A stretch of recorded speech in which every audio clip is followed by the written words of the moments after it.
Hi guys, and welcome to another batch of your replays. Today, for some reason, I felt like German tanks, and I went through a bunch of German tank replays that were submitted.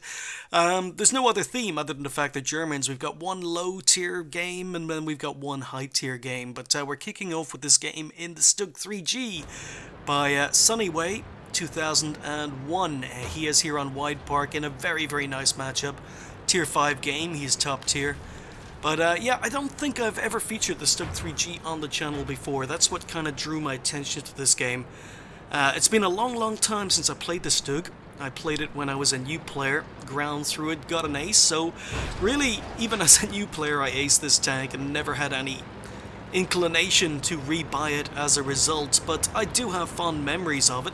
I remember it was quite good, I remember it was quite mobile, the camo rating is very, very good. The view range, not great. The view range isn't good for a TD, and it doesn't carry a lot of ammunition.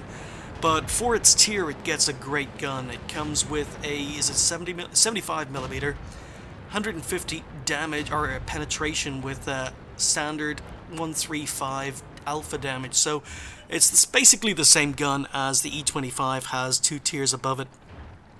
But here on Wide Park, the Stug is going to be making use of its camo rating and also its view range, because even though the view range is not great, you'll notice that Sunny has binocs and a camo net equipped. So this is one of the few good positions for TDs on this map. And Sunny has immediately gone here and he's picked up his first kill. Now, a lot of this game is going to be static gameplay. It's just Sunny sitting in this corner shooting tanks as they present themselves to be shot.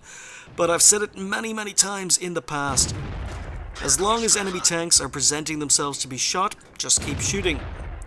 The only reason to maybe relocate, even if you're doing damage and getting kills, is if there's a danger of you being overrun, but there's no danger of that. Sunny has plenty of tanks around him, plenty of tank spotting for him. So he's able just to sit here, wait for targets to pop up, like this OI experimental, and he's able to go through the front of the tank. So he is well outside the view range of this OI experimental, no chance of being spotted up in this corner. But the only danger is being blind shot, but that shot goes a little bit wide, Sunny's looking for the kill. And this gun, more than enough penetration to kill an OI experimental. So there's kill number 2. That's a little bit optimistic, trying to shoot through a house. Quick check of the minimap would have showed him that, but I make that mistake now and again. But he's wondering where he can get shots because the other flank has collapsed. The 1, 2, and 3 lines have now collapsed. Sunny's moved across, looking for shots. Ooh, there's someone with a baby Sherman Jumbo on the enemy team. Very rare tank. The M4A2E4, tier 5. Very, very rare tank. Covered it on the channel a few months ago. But nice shot to kill the T-34. So Sunny's up to 3 kills. They're still being capped, but targets are appearing in the north. There's no real pressure at the moment. 1 minute 26 to reset. And you can see the gun, typically German, quite accurate. It can let you down now and again, but Sunny is down to 6 rounds of regular AP left, because one of the big problems the Stug has is its ammo capacity. Thankfully, he sets the M4A2E4 on fire, saving him having to use another shot. But kill number 4, no shots on the Churchill. Yeah, you really can't afford to take shots like that. You don't have that much ammo. Looking for shots on a Matilda. So, no outline, but beautiful predictive shot. Shooting him through the wall, takes him out. He's only got 1 shot of AP left. He wastes it. And now he's just down to premium ammo. So this is going to be an expensive game. You really can't afford to waste shots, but it's now 1 versus 6. So, don't know if Sunny has 6th sense on his tank, but it's now 1 versus 5. Blind shot on where the M4 was last spotted. And again, another blind shot. You can't afford to be wasting shots, Sunny. Not in a Stug. but you're on 5 kills. It's 1 versus 5. It was 1 versus 6. So he's sitting here, he's let his camo, he's let his binocs kick in. Enemy team are camping, or capping I should say. And Sonny goes on the attack. Oh, T-80 to his left, and Sonny's definitely going to have been spotted from that. But he has to go on the attack, he has to kill this T-80 before going to deal with the cap. And he's just been flanked by a Churchill III, but shoots on the move, kills the T-80, swings around, takes a shot, maybe swings around too much, aims, kills the Churchill III. There's kill number 7, but he's down to 55 health, and the M4 is appeared. RT misses. Don't know why the M4 is not firing, maybe Sonny dropped back into camo. But RT missed him. Sonny picks up kill number 8. He's going to deal with the cap now. It's a Matilda, but again, Sonny is on 55 health. This Matilda could easily kill him. And lots of wrecks in the cap zone. So Sonny moves forward, he spots a Matilda, it's a 2-shot kill. Gets 1 shot in, and blocks an HE shell from the Matilda. Don't know why the Matilda was firing HE, maybe it ran out of ammo. Find it hard to believe he ran out of ammo, but ooh, RT misses. And Sonny is able to kill the Matilda. He's able to kill the RT for finishes up with kill number 10 and 2,146 known damage from XVM. So it's been a long time since I played the Stug III G, and I doubt I've ever had a game as big as that. Sonny finished up with 10 kills. He picked up an ace, unsurprisingly. He picked up a Kolov for standing alone against 6 enemy tanks. He picked up the Pools medal for finishing with 10 kills. He picked up a Defender, a high caliber, and the automatic Top Gun. The Stug, great camo rating, decent maneuverability, good gun, especially when it's top tier. I have fond memories of the Stug, even though I was quite a new player when I originally played it, and that was pretty much a perfect matchup for Sonny. He got to sit back, he got to use his accuracy, got to use the enemy team made a lot of mistakes by rolling towards his position one by one. He was able to pick them off one by one, but really a dream game, and well played, Sonny. He finished top on XP with 1190, 2,276 damage, 10 kills. He fired 34. He was running very low on ammunition towards the end of that game. The Stug does not carry a lot of ammo. You can't afford to waste shots. And as he shot through his entire AP, he had to fire some premium, and he ended up making a loss on a standard account. Yeah, not a lot of ammunition on this tank, and when you get this tank into tier 7 games, unfortunately you do have to have some premium on it. But he spotted 1, damaged 10, destroyed 10, did a 100 base defense points, and as I say, unfortunately finished up on a loss. 1190 XP on a ×2, left him on 2,499. Yeah, I don't think I've featured the Stug III G on the channel before, but it's still a pretty good little TD. You just gotta conserve your ammunition. Jumping from tier 5 to tier 10, we've got JulleII here in the E-50M, the tier 10 German medium tank. This tank has been around for a long time. We really probably don't need me to talk about this tank, but it's a very good tank. I know some people out there don't rate it because the DPM on the tank is not the best for all the tier 10 medium tanks, but it's accurate, it's got a lot of penetration, it's got a great gun, it's got great armor, it's got great mobility, 270mm of penetration, 390 damage, and the premium ammo, 330mm of penetration, 390 alpha damage. It's got just, the gun is very good, even though the DPM might be lacking compared to some other tier 10s, but the other thing that the E-50M are interesting about the E-50M is it's completely fictitious. It never existed, didn't even exist in designs. This is an invention by Serb himself.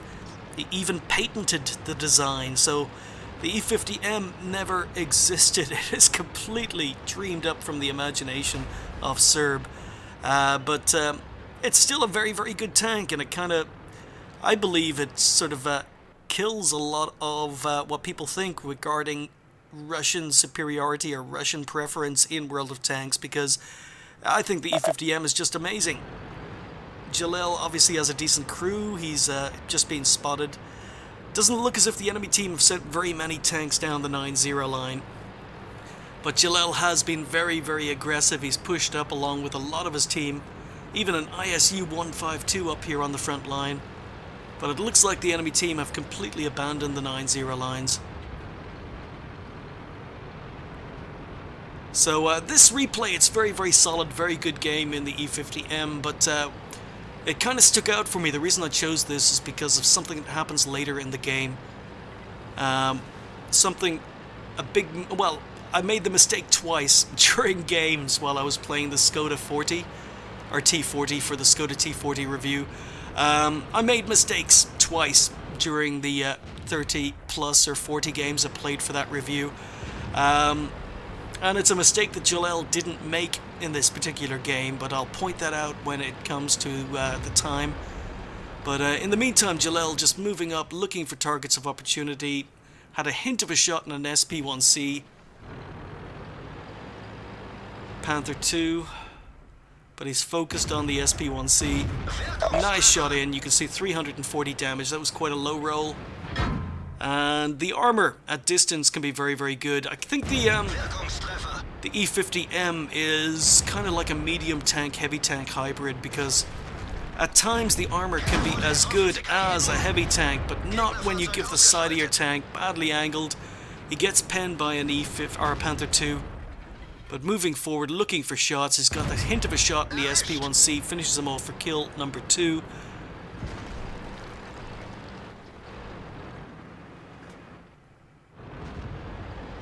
So, I thought that was kill number 1. I can't remember where he got his first kill. Am I losing my mind here?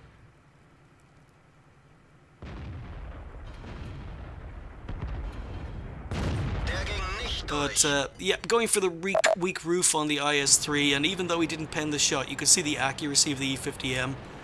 But yeah, the enemy here, the friendlies have completely lost the other flank. Or they've won the other flank, I should say. JulleII's team, it's late at night when I'm recording this. JulleII's team have basically lost the 1-2 lines. They've won the 9-0 lines, and so often what you see is tanks just pushing forward into cap, and that, I believe, is a huge mistake. Once you've won the 9-0 lines, you need to get back and defend, assuming you've lost the 1-2 lines. But JulleII moves up, spots an E-50 or E-75, gets a side shot in. Doesn't get him spotted, surprisingly. Now, I probably would have gone for shots just under the turret. The ammo rack on the E-75 is just under the turret. So I'd either be going for track shots or I'd be going for shots just below the turret. But JulleII is able to take out a tracked E-75 for kill number 3.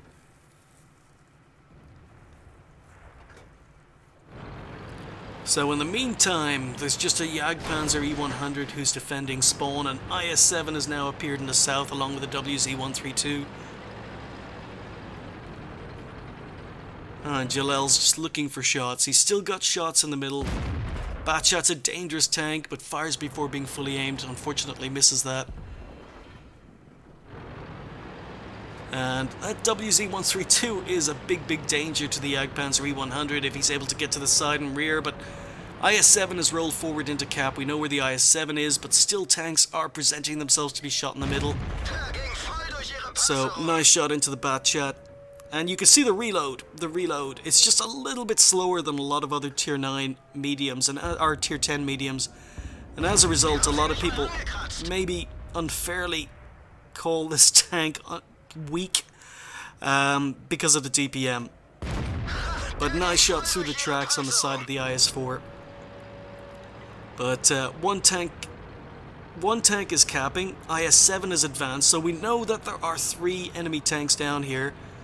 And the Jagdpanzer E-100's in a lot of trouble. He's got a WZ-132, he's got an IS-7, JulleII gets spotted coming back. Thankfully, the Jagdpanzer E-100's able to take out the IS-7. That's a big danger on the enemy tank, eliminated. And it's an enemy Jagdpanzer E-100. Now, this is where I made my big mistakes, and it's something I need to work on, because you'll notice that JulleII is unfortunate to miss that shot, but you'll notice that JulleII has 1,800 hit points, so he can afford to take a hit from this Jagdpanzer E-100. And if you're up against a forward-facing TD, sometimes it's better to take the hit to get to the side and rear to guarantee the kill than trading shots and poking out and trading shots with a forward-facing TD. And that was a mistake I made a few times during the Skoda T40 review, but beautiful, beautiful move forward. Jagdpanzer E100 misses, and JulleII doesn't lose any health, and he's able to get to the side, get to the rear of the Jagdpanzer E100. So when you find isolated forward-facing TDs, as I say, sometimes it's better to risk taking a hit in order to guarantee the kill, rather than poking and hiding and trading shots, because usually they're going to have a bigger gun that does a lot more damage. So some lovely medium tank gameplay by JulleII here. And he takes out the Jagdpanzer E100 for 4.5k damage and 4 kills. So it's still a very close game. The score is 12-12. 3 versus 3, just RT, JulleII, and WZ132 versus an IS-4, a Batchat, and an IS-3. So JulleII is not hanging around, he's moving forward. And what I like is the fact that WZ132 is sticking with JulleII. These players are all sticking together. They're not splitting up, they're not isolating themselves.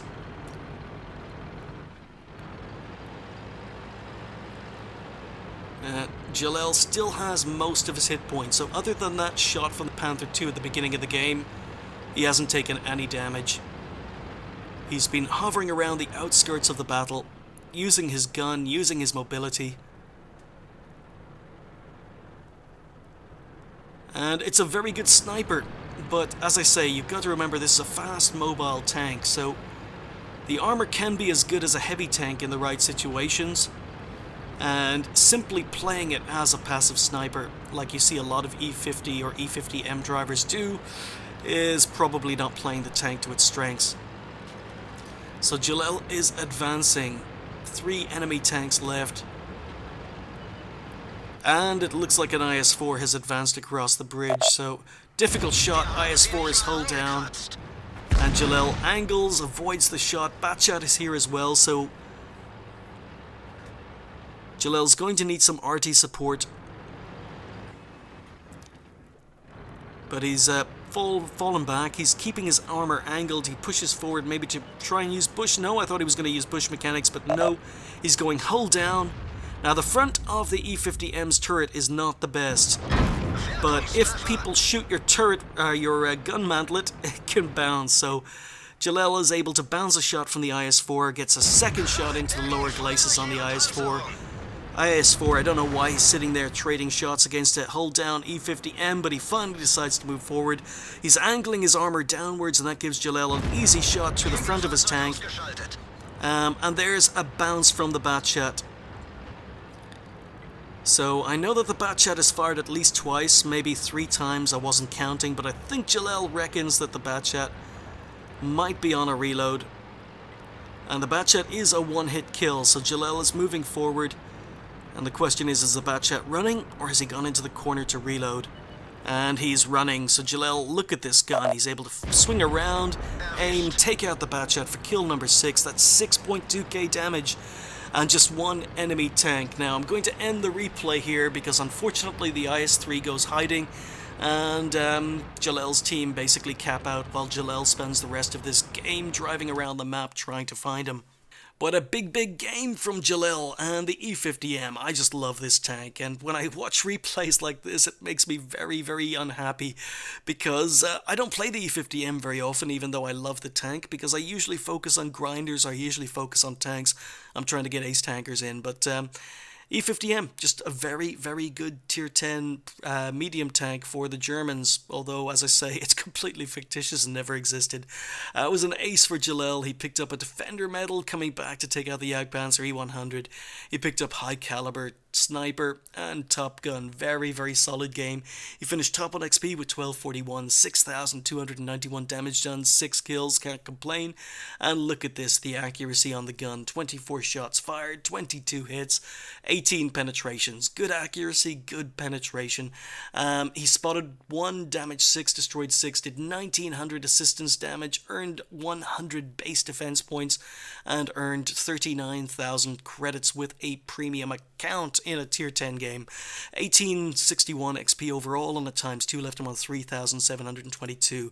But yeah, I want to thank Sunnyway, and I want to thank JulleII for sending those replays in. I was just in the mood for German tanks, and also, it's very, very weird. When I put your replays up, sometimes I get requested for low tier tanks, sometimes I get requests for high tier tanks, and you got a bit of both today. So maybe if you want to see a kind of a mix rather than a theme in future, let me know in the comments. But thank you guys for watching. I'll see you next time.